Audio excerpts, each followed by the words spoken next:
If MI5 believes someone in the UK is planning an attack, they don't kick the door down.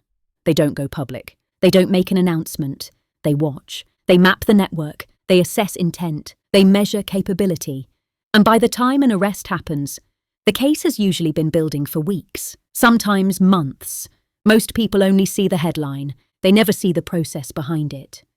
So in this video, we're walking through how MI5 actually investigates a terror suspect, from the first signal, to surveillance, to evidence building, to the moment police move in. This is how UK counter-terror investigations really work. 1. The first signal. Every investigation begins with a signal. It could be an online post, a report from the public, intelligence from a foreign agency, or activity flagged by police. But here's the key. Not every signal becomes a case. MI5 must first answer a critical question. Is this anger or operational intent? There's a difference between someone expressing extremist views and someone preparing to ACT. At this stage, analysts assess travel history, known associates, financial activity, digital behaviour, prior links to extremism. If the risk appears credible, the case escalates. If not, it may be monitored quietly at a lower level. The system exists to filter noise. From real threat. 2. Risk scoring and prioritization. MI5 cannot investigate everyone at full intensity, so cases are prioritized. Risk depends on intent, capability, access to materials, network strength, and speed of potential action. Someone posting online is not the same as someone acquiring components. Those are different risk profiles. Structured assessment models are used to categorize threat levels. This determines how many resources are allocated, whether surveillance increases, and how closely police are involved.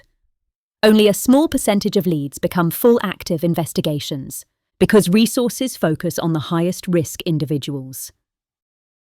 3. Intelligence building. Once active, intelligence gathering deepens, quietly, deliberately, systematically. Investigators aim to answer 3 questions. What exactly is the suspect planning? Who are they connected to? How close are they to acting? Information may come from lawfully authorized communications intercepts, digital forensic analysis, human intelligence sources, open source monitoring, or partner agencies. MI5 does not operate alone. They work closely with counter-terrorism policing, regional counter-terror units, the National Crime Agency, NCA, GCHQ, and sometimes international partners. Each piece of intelligence adds context. Patterns begin to form. Connections become clearer. Capability becomes measurable. 4. Surveillance. If risk increases, surveillance intensifies. This may include physical observation, movement tracking, monitoring communications under judicial authority, mapping associates. But surveillance is resource-heavy. It cannot continue indefinitely without justification, which is why timing matters. Move too early, there may not be enough evidence. Move too late, risk escalates. Investigators reassess constantly. The goal is not just to watch, it is to understand behaviour patterns, routine, contacts, escalation signals. This phase often lasts longer than the public realises. 5. Evidence building. Intelligence is not the same as evidence. If an arrest is to lead to prosecution, evidence must meet legal standards. This is where coordination with police becomes critical. Counter-terrorism policing works alongside MI5 to convert intelligence into admissible evidence. Search warrants are prepared. Digital devices are documented carefully. Legal thresholds are reviewed. Oversight exists at multiple levels. Intrusive powers require authorization. The UK system balances national security with rule of law. The objective is not drama, it is conviction, if possible. 6. The decision to act. Eventually, a decision point arrives. Is the suspect preparing an imminent attack, acquiring weapons, communicating operational details? If risk becomes immediate, police move quickly.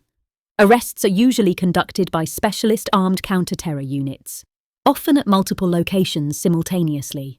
Devices are seized, communications frozen, networks disrupted. From the outside, it may look sudden, but behind that moment are months of layered assessment. 7. After the arrest. The investigation does not end at arrest. Digital devices are analysed in depth. Associates are reassessed.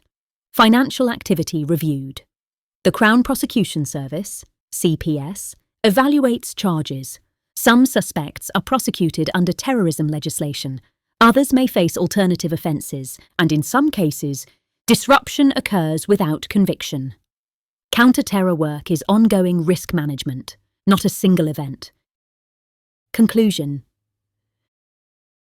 So when you see a headline about a terror arrest in the UK, you're seeing the final stage, the visible part. The real work happened earlier: threat signals, risk scoring, intelligence gathering, surveillance, legal preparation, careful timing. MI5's role is not spectacle, it is prevention, quietly identifying risk before it becomes tragedy, and most of that work remains unseen. In the next video, we'll break down how the UK national threat level is actually decided, and who has the authority to change it, because that system is just as structured and just as deliberate.